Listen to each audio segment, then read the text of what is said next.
जय श्री कृष्ण। राधे कृष्ण। ओम नमो भगवते वासुदेव। पूर्व श्लोक में भगवान ने सगुण उपासकों को श्रेष्ठ योगी बताया। इस पर यह प्रश्न हो सकता है कि क्या निर्गुण उपासक सर्वश्रेष्ठ योगी नहीं है? इसके उत्तर में भगवान कहते हैं, यह दो पद साकार उपासकों के साकार उपासकों से निराकार उपासकों की भिन्नता दिखाई दी है। दो उपसर्गों से युक्त संनिम्न पद देकर भगवान ने बताया है कि सभी इंद्रियों को सम्यक प्रकार से एवं पूर्णतः वश में करें, जिससे वे किसी अन्य विषय में न जाए। इंद्रियां अच्छी प्रकार से पूर्णतः वश में न होने पर निर्गुण तत्व की उपासना में कठिनता होती है। सगुण उपासना में तो ध्यान का विषय सगुण भगवान होने से इंद्रियां भगवान में लग सकती, क्योंकि भगवान के सगुण स्वरूप में इंद्रियों को अपने विषय प्राप्त हो जाते हैं। अतः सगुण उपासना में इंद्रिय संयम की आवश्यकता होते हुए भी इसकी उतनी अधिक आवश्यकता नहीं है जितनी निर्गुण उपासना में। निर्गुण उपासना में चिंतन का कोई आधार न रहने से इंद्रियों का संयम हुए बिना आसक्ति रहने पर विषयों में मन जा सकता है और विषयों का चिंतन होने से पतन होने की अधिक संभावना रहती है। अतः निर्गुण उपासकों के लिए सभी इंद्रियों को विषयों से हटाते हुए सम्यक प्रकार से पूर्णतः वश में करना आवश्यक है। इंद्रियों को केवल बाहर से ही वश में नहीं करना है, प्रत्युत विषयों के प्रति साधक के अंतःकरण में भी राग नहीं रहना चाहिए, क्योंकि जब तक विषयों में राग है तब तक ब्रह्म की प्राप्ति कठिन है। गीता में इंद्रियों को वश में करने की बात विशेष रूप से जितनी निर्गुण उपासना तथा कर्मयोग में आई है उतनी सगुण उपासना में नहीं आई। अचिंत्य मन बुद्धि का विषय न होने के कारण अचिंत्य पर निर्गुण निराकार ब्रह्म का वाचक है, क्योंकि मन बुद्धि प्रकृति का कार्य होने से संपूर्ण प्रकृति को भी अपना विषय नहीं बना सकते।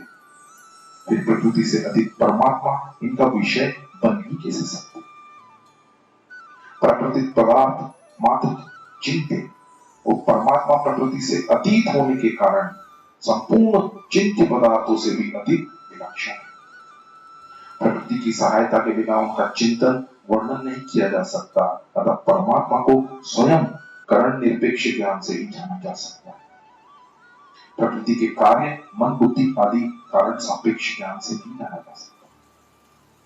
सब देश काल वस्तु और व्यक्तियों में परिपूर्ण होने से ब्रह्म सर्वकृतम है।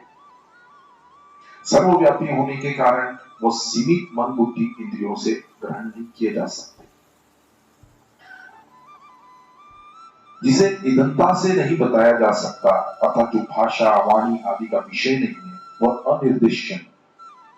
निर्देश तो संकेत उसी का किया जा सकता है जो जाति गुण क्रिया एवं संबंध से युक्त और देश काल वस्तु एवं व्यक्ति से परिचित हो, परंतु जो चिन्मय तत्व सर्वत्र परिपूर्ण हो उसका संकेत जड़ भाषा वाणी से कैसे किया जा सकता?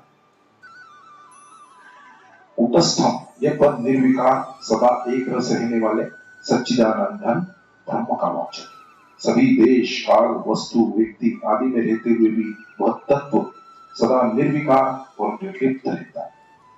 उसमें कभी किंचित मात्र भी कोई परिवर्तन नहीं होता, इसलिए कूटस्थ है। कूट अरहन में तरह तरह के गहने अस्त्र औजार आदि पदार्थ पड़े जाते हैं, पर वह ज्यों का त्यों रहता है। इसी प्रकार संसार के भिन्न भिन्न प्राणी पदार्थों की उत्पत्ति स्थिति और विनाश होने पर भी परमात्मा सदा ज्यों की त्यों ही रहता है।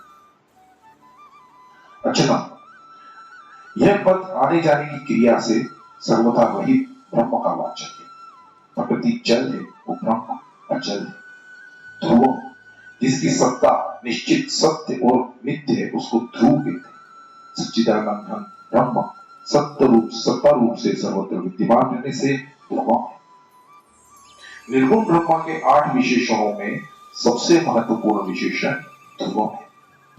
ब्रह्म के लिए अनिर्देश अचिंत्य आदि निषेधात्मक विशेषण देने से कोई ऐसा न समझ ले कि वह है ही नहीं। इसलिए ध्रुवम विशेषण देकर उस तत्व की निश्चित सत्ता बताई गई है।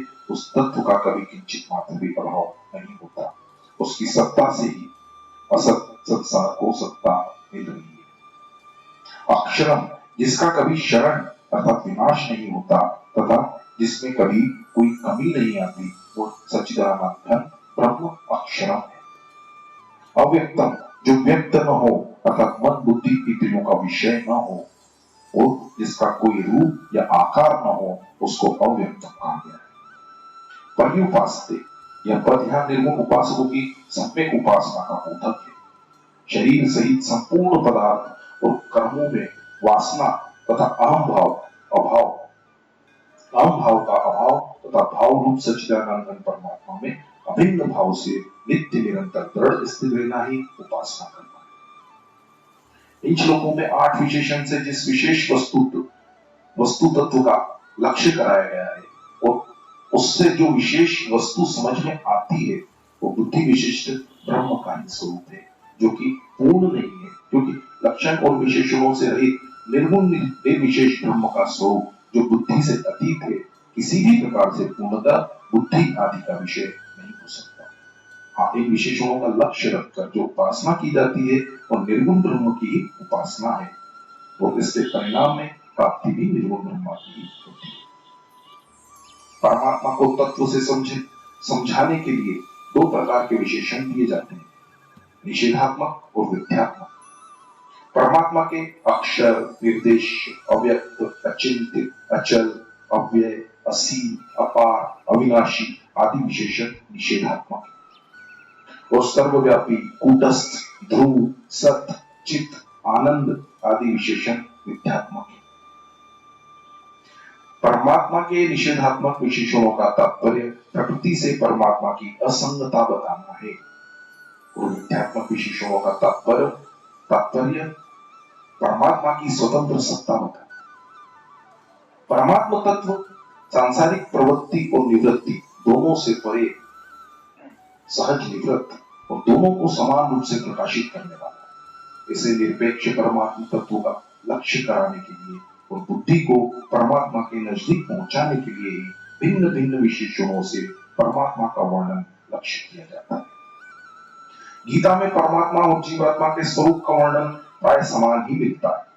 परमात्मा के लिए यहाँ जो विशेषण दिए गए हैं, वही विशेषण गीता में जीवात्मा के लिए भी दिए गए हैं। इसे दूसरे अध्याय के 24वें 25वें श्लोक में सर्वगत, अचल, अव्यक्त, अचिंत्य आदि और 15वें अध्याय के 16वें श्लोक में कूटस्थ और अक्षर विशेषण जीवात्मा के लिए आए। इसी प्रकार 7वें अध्याय के 25वें श्लोक में अव्ययम विशेषण परमात्मा के लिए और 14वें अध्याय के 5वें श्लोक में अव्ययम विशेषण जीवात्मा के लिए आए। संसार में व्यापक रूप से भी परमात्मा और जीवात्मा को समान बताया है। जैसे 8वें अध्याय के 22वें श्लोक में पदों में परमात्मा को संपूर्ण जगत में व्याप्त होता है, इसी प्रकार दूसरे अध्याय के 17वें श्लोक में जीवात्मा को भी संपूर्ण जगत में व्याप्त होता है। जिसे नेत्रों की दृष्टि आपस में नहीं टकराती अथवा व्यापक होने पर भी शब्द परस्पर नहीं टकराते, ऐसे ही संपूर्ण जगत में समान रूप से व्याप्त होने पर भी निर्वय होने से परमात्मा और जीवात्मा की सर्वव्यापकता आपस में नहीं टकराती। कर्मयोग के साधन में आसक्ति, ममता, कामना और स्वार्थ के त्याग की मुख्यता है। मनुष्य जब शरीर, धन, संपत्ति आदि पदार्थों को अपना और अपने लिए न मानकर उनको दूसरों की सेवा में लगाता है, तब उसकी आसक्ति, ममता, कामना और स्वार्थ भाव का त्याग स्वतः हो जाता है। इसका उद्देश्य प्राणी मात्र की सेवा करना ही है। वह अपने शरीर और पदार्थों को दीन, दुखी, अभावग्रस्त प्राणियों की सेवा में लगाएगा ही। शरीरों को दूसरे की सेवा में लगाने से अहमता और पदार्थों को दूसरे की सेवा में लगाने से ममता नष्ट होती है। साधक का पहले से ही लक्ष्य होता है कि जो पदार्थ सेवा में लग रहा है वे सेव्य के ही। अतः कर्म योग के साधन में संपूर्ण प्राणियों के हित में रत रहना अत्यंत आवश्यक है। इसलिए सर्वभूत हिते पद का प्रयोग कर्म योग का आचरण करने वाले के संबंध में करना ही अधिक युक्तिसंगत है। परंतु भगवान ने इन पदों का प्रयोग यहाँ तथा 5वें अध्याय के 25वें श्लोक में दोनों ही स्थानों पर ज्ञान योगियों के संबंध में भी किया है। इसलिए यही सिद्ध होता है कि कर्मों से सर्वथा संबंध विच्छेद करने के लिए कर्मयोग की प्रणाली को अपनाने की आवश्यकता ज्ञान योग में भी है। एक बात खास ध्यान देने की है, शरीर पदार्थ और क्रिया से जो सेवा की जाती है वो सीमित ही होती है, क्योंकि संपूर्ण पदार्थ और क्रिया मिलकर भी सीमित ही है। परंतु सेवा में प्राणी मात्र के हित का भाव असीम होने से सेवा भी असीम हो जाती है। अतः पदार्थों के अपने पास रहते हुए भी उनमें आसक्ति ममता आदि न करके उनको संपूर्ण प्राणियों का मानकर उन्हीं की सेवा में लगाना है, क्योंकि वे पदार्थ समष्टि के। ऐसा असीम भाव होने पर जड़ता से सर्वथा संबंध विच्छेद हो जाने के कारण साधक को असीम तत्व परमात्मा की प्राप्ति हो जाती है। कारण कि पदार्थों को व्यक्तिगत अपना मानने से ही मनुष्य में परिच्छिन्नता, एकदेशीता तथा विषमता रहती है। उन पदार्थों को व्यक्तिगत न मानकर संपूर्ण प्राणियों के हित का भाव रखने से परिच्छिन्नता तथा विषमता मिट जाती है। इसके विपरीत साधारण मनुष्य का ममता वाले प्राणियों की सेवा करने का सीमित भाव रहने से वो चाहे अपना सर्वस्व उनकी सेवा में क्यों न लगा दे, तो भी पदार्थों में तथा जिनकी सेवा करे उनमें आसक्ति ममता आदि रहने से सीमित भाव के कारण उसे असीम परमात्मा तत्व की प्राप्ति नहीं होती। अतः असीम परमात्मा तत्व की प्राप्ति के लिए प्राणी मात्र के हित में अर्थात प्रीति रूप असीम भाव का होना आवश्यक है। सर्वभूते हिते रता पद उसी भाव को व्यक्त करते हैं। ज्ञान योग का साधक जड़ता से संबंध विच्छेद करना चाहता तो है, परंतु जब तक उसके हृदय में नाशवान पदार्थों का आदर है, तब तक पदार्थों को मायामय अथवा स्वप्नवत समझकर उनका ऐसे ही त्याग कर देना उसके लिए कठिन है। परंतु कर्मयोग का साधक पदार्थों को दूसरों की सेवा में लगाकर उनका त्याग ज्ञान योगी की अपेक्षा सुगमता पूर्वक कर सकता है। ज्ञान योगी में तीव्र वैराग्य होने से ही पदार्थों का त्याग हो सकता है, परंतु कर्म योगी थोड़े से वैराग्य में ही पदार्थों का त्याग परहित में कर सकता है। प्राणियों के हित में पदार्थों का सदुपयोग करने से जड़ता से सुगमता पूर्वक संबंध विच्छेद हो जाता है।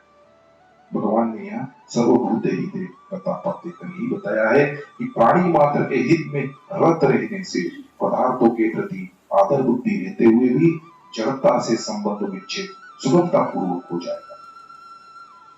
प्राणी मात्र का हित करने के लिए कर्म योगी सुगम उपाय है। निर्गुण उपासकों की साधना के अंतर्गत अनेक अवान्तर भेद होते हुए भी मुख्य भेद दो है। पहला, जड़ चेतन और चर अचर रूप से जो कुछ प्रतीत होता है वो सब आत्मा या ब्रह्म है। दूसरा, जो कुछ दृश्य वर्ग प्रतीत होता है वह अनित्य, क्षणभंगुर और असत है। इस प्रकार संसार का बात करने पर जो तत्व शेष रह जाता है वह आत्मा या ब्रह्म है। पहली साधना में सब कुछ ब्रह्म है इतना सीख लेने मात्र से ज्ञान निष्ठा सिद्ध नहीं होती। जब तक अंतकरण में राग अर्थात काम क्रोध आदि विकार है, तब तक ज्ञान निष्ठा का सिद्ध होना बहुत कठिन है। जैसे राग मिटाने के लिए कर्म योगी के लिए सभी प्राणियों के हित में रति होना आवश्यक है, ऐसे ही निर्गुण उपासना करने वाले साधकों के लिए भी प्राणी मात्र के हित में रति होना आवश्यक है। तभी राग मिटकर ज्ञान निष्ठा सिद्ध हो सकती है। इसी बात का लक्ष्य कराने के लिए सर्वभूत हिते रता पद है। दूसरी साधना में जो साधक संसार से उदासीन रहकर एकांत में ही तत्व का चिंतन करते रहते हैं, उनके लिए कर्मों का स्वरूप से त्याग सहायक तो होता है, परंतु केवल कर्मों का स्वरूप से त्याग कर देने मात्र से ही सिद्धि प्राप्त नहीं होती। परंतु सिद्धि प्राप्त करने के लिए भोगों से वैराग्य और शरीर इंद्रियां मन बुद्धि में अपनेपन के त्याग की अत्यंत आवश्यकता है। इसलिए वैराग्य और निर्ममता के लिए ही सर्वभूते हिते रता होना आवश्यक है। ज्ञान युग का साधक प्राय समाज से दूर असंग रहता है, अतः उसमें व्यक्तित्व रह जाता है। इसे दूर करने के लिए संसार मात्र के हित का भाव रहना बहुत आवश्यक है, अत्यंत आवश्यक है। वास्तव में असंगता शरीर से ही होनी चाहिए। समाज से असंगता होने पर अहम भाव दृढ़ होता है, अर्थात मिटता नहीं। जब तक साधक अपने को शरीर से स्पष्ट अलग अनुभव नहीं कर लेता, तब तक संसार से अलग रहने मात्र से उसका लक्ष्य सिद्ध नहीं होता, क्योंकि शरीर भी संसार का ही लक्ष्य है और शरीर में तादात्म्य और ममता न रखना ही उसमें वस्तुतः अलग होना। तादात्म्य और ममता मिटाने के लिए साधक को प्राणी मात्र के हित में लगना आवश्यक है। दूसरी बात यह है कि साधक सर्वदा एकांत में ही रहे, यह संभव ही नहीं, क्योंकि शरीर निर्वाह मात्र के लिए उसे व्यवहार क्षेत्र में आना ही पड़ेगा और वैराग्य में कमी होने पर उसके व्यवहार में अभिमान के कारण कठोरता आने की संभावना रहती है। कठोरता आने से उसके व्यक्तित्व अहम भाव का नाश नहीं होता, तथा उसे तत्व की प्राप्ति में कठिनता होती है। व्यवहार में कहीं कठोरता न आ जाए, इसके लिए भी यह जरूरी है कि साधक सभी प्राणियों के हित में रत रहे। इसे ज्ञान योग के साधक द्वारा सेवा कार्य का विस्तार चाहे न हो, परंतु भगवान कहते हैं कि वह भी सभी प्राणियों के हित में रति होने के कारण मेरे को प्राप्त कर लेगा। जय श्री कृष्ण, राधे कृष्ण। ओम नमो भगवते वासुदेवाय।